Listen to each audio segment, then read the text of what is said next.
हर दौर की अपनी एक अलग कहानी होती है।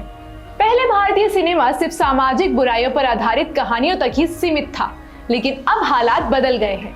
नए भारत में बदलते भारतीय इकोसिस्टम की कहानियां तेजी से बन रही हैं और दर्शकों को पसंद भी आ रही हैं। इन्हीं में से एक कहानी है 13, जो भारत के नए सपनों, स्टार्टअप्स और खामोश जज्बातों को कैप्चर कर रही है।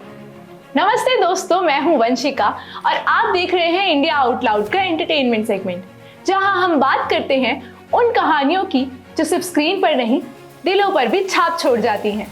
तो चलो 13 में दिखाई गई छोटी छोटी बातों में बड़े बड़े इमोशंस और युवाओं के सपने ढूंढते हैं। 5 एपिसोड्स की ये सीरीज ना सिर्फ अडल्टहुड के स्ट्रगल्स दिखाती है, बल्कि उन खामोश जज्बातों को भी जो कभी जुबान तक नहीं आते। 13 के डायरेक्टर निशिल सेठ ने पर्दे पर अपनी जबरदस्त डायरेक्शन का टैलेंट पेश किया है। उनकी डायरेक्शन इतनी नेचुरल और ग्रेसफुल है कि कहानी सीधा स्क्रीन से निकलकर दिलों तक पहुंच रही है। डायलॉग्स भी यहाँ एकदम अलग है, ना ओवर द टॉप, ना सस्ते पंच लाइन्स, बस उतने ही गहरे और डिसेंट जितना उन्हें होना चाहिए, जैसे जिंदगी की असली बातचीत।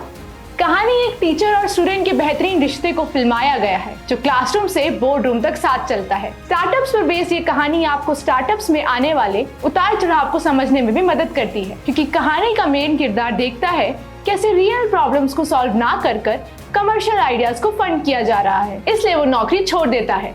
उसे ये real time problem solving idea मिलता है अपने टीचर के पास। आप इसमें देखेंगे कि कैसे एक टीचर और स्टूडेंट मिलकर लिखते हैं एक नई कहानी, जो साथ साथ फंडिंग के दरवाजों पर दस्तक देते हैं।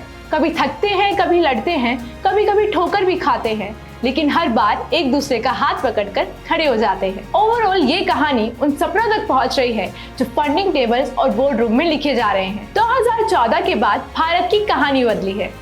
अब स्क्रीन पर नया दौर है।